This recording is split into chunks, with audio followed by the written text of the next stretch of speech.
Hey there! So today we have another review. Obviously, the last one was fail. Katie's gonna find out the bottle shop, and I'll email him the brewery. By the way, the 10. I don't know what this means, but apparently, you should not pay $10 a can. Thankfully, I can't imagine. Why would you?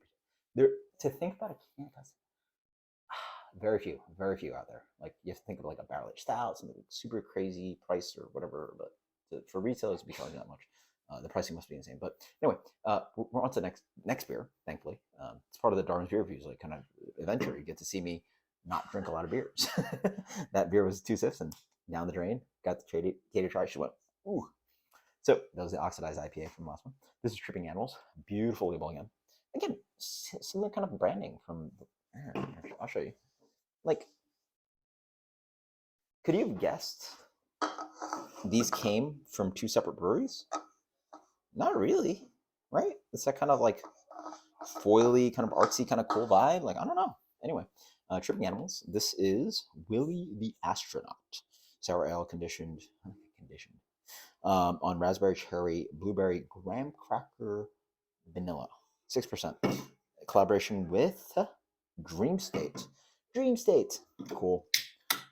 If Will is watching, shout out to Will. He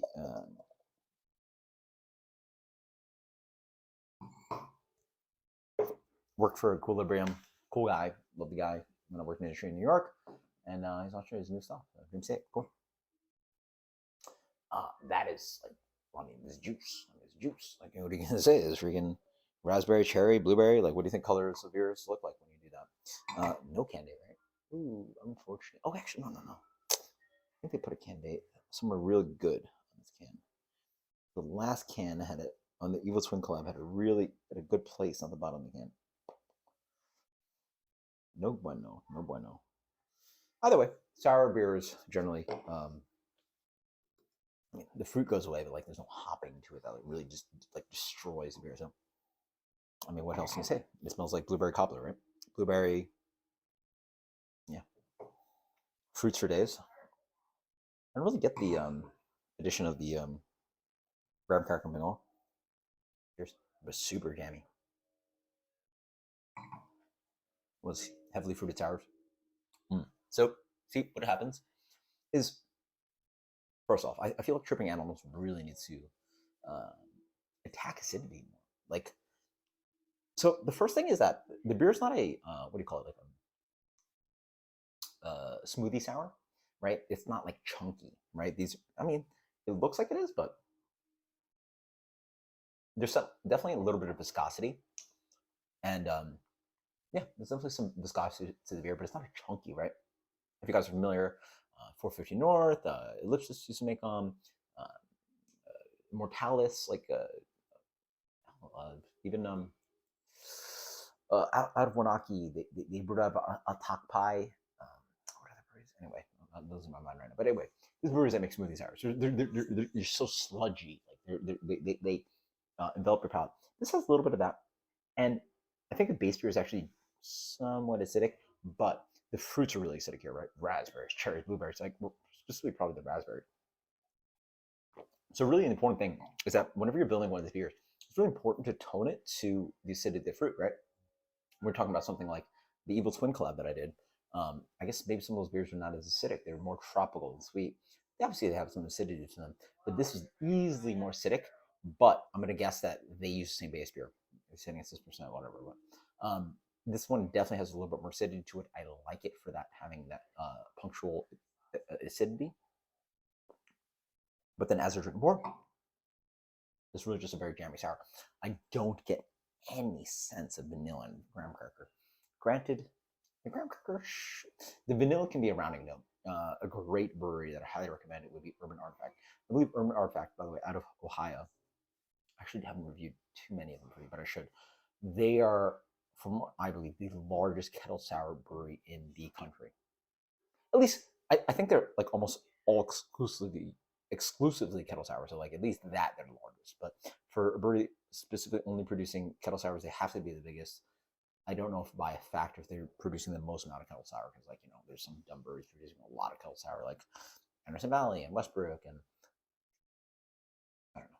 You guys, if you know numbers better than me, IRI data, who knows? But here we're talking about a beer that definitely has a little bit of like fruit puree to it. You can sort of see it in the glass. There's like some chunks on the side, right? And beautiful color. But again, when you put tertiary flavors on the label, you sort of ask for it.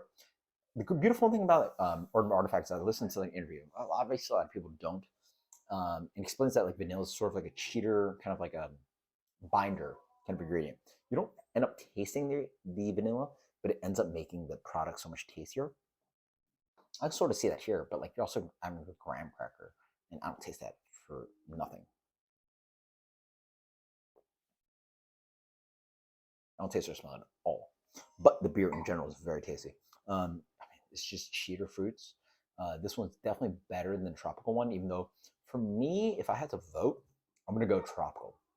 I'm gonna go mangoes, pineapples, and passion fruit. Those are flavors that I find a little bit more just like exotic and like what's the word I'm looking for? They're more like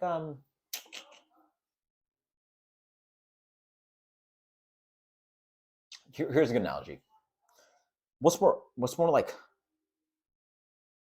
oof, which would be like a juicy steak or a really nice pork chop, right?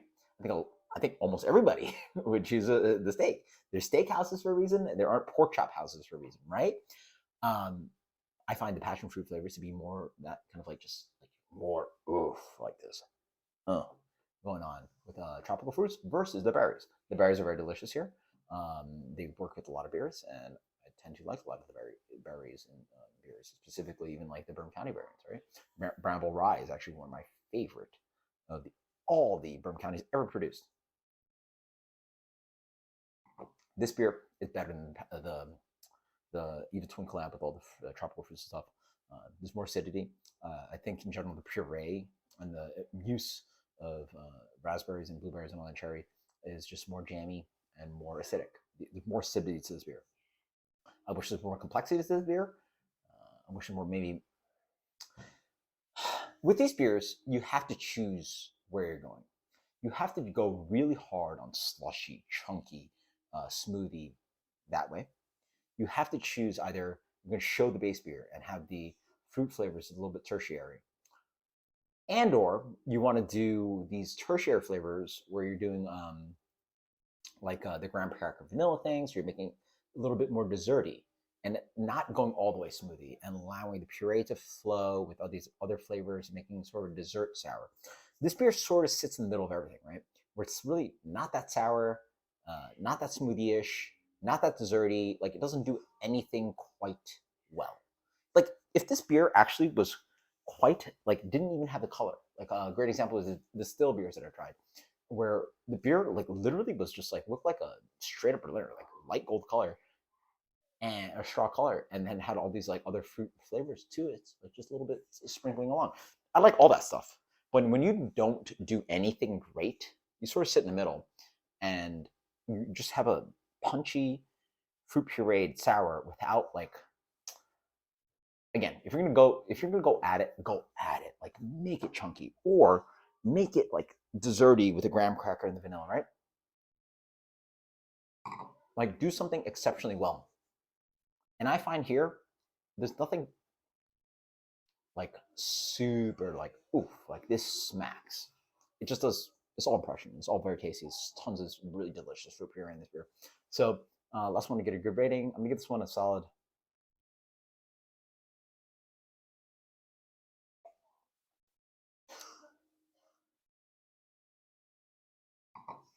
It's tasty as hell. It's so tasty. I mean, it's so much impression, and I want to give these like really impressive ratings to like the good examples, which would be like A plus.